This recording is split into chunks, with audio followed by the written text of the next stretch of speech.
चांद ने अब्र का पर्दा हटाकर देखा। चांदनी बूढ़े समंदर के सीने पर दराज थी। ये तुम चांद को देखकर इतना मुस्तरिब क्यों हो जाते हो? चांदनी शोखी से बोली। तालब मतलूब को सामने पाकर मुस्तरिब हो ही जाता है।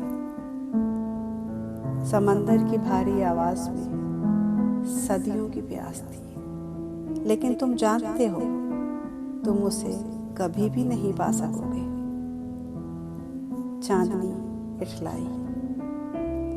चकोर जो चंद लम्हे पहले उड़ान भरकर चांद की ओर लपका था, एक जन्नाटे से नौकीली चट्टान से टकराया। लहू की बूंदें पानी में घुलने लगी।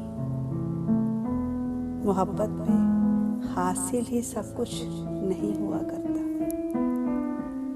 आतिश हिजर में सुलगते समंदर के सीने का तलातुम बेदनी था। चांदनी ने खामोशी से अब्र ओढ़ लिया।